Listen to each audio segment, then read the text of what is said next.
በአዲስ አበባ ባለፉት ጊዜያት የተተከሉ ችግኞችን በመንከባከብ ለፍሬ እንዲበቁ የሚጥሩ ተቋማት ቁጥራቸው ቀላል የሚባል አይደለም።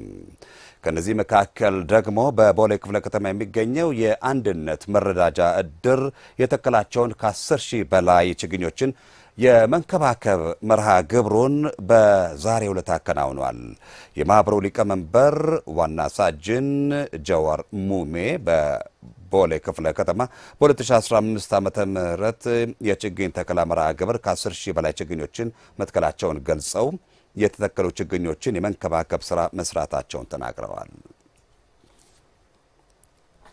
በክረምት ፕሮግራም ላይ በአንድ ቀን ብቻ ከ3500 በላይ ችግኞችን በአንድ ጊዜ ተከል ለኛ ራሳችን ፕሮግራም ይዘን ከዛም በኋላ በአገር አቀፍ ከ10,000 በላይ ችግኞችን በአንድ ተክለናል።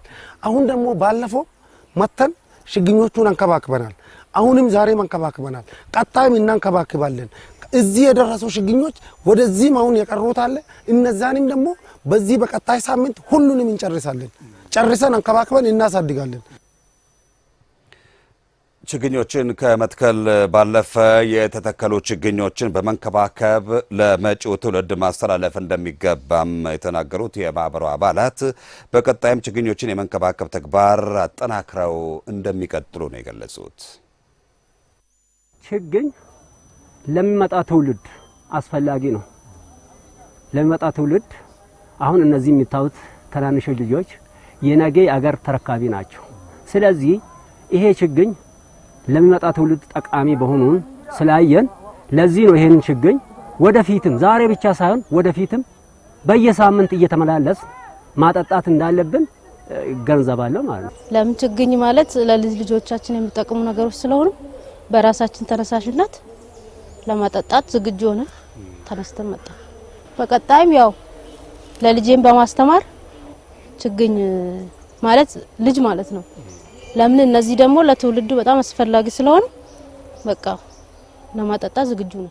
እንክብካቤ መኮትኮት ምናምን አስፈልጋል ብለን አሁንም በችግኝ ተከላ መርሃ ግብር እንደነበረ ይሄንንም እቅድ ይዘን አሁን መተን ውሃ ያጠጣን ዛሬ ደግሞ እያንከባከበን እንገኛለን። አሁንም በዚህ ብቻ የሚቆምና የሚቋረጥ ሳይሆን አሁንም መልሰን ይሄንን ነገር ቢያንስ በየ2 ወሩ በየወሩ መልሰን ይሄንን ችግኝ ውሃ ለማጠጣትና ለማንከባከብ ቢያንስ እንኳን አቅም ከፈቀደ አጥር እንኳን አጥረን ይሄን ችግኝ ዴናና ውብ በሆነ መልኩ ለትውልድ ለማስረከብ አቅደን እየሰራ ነው።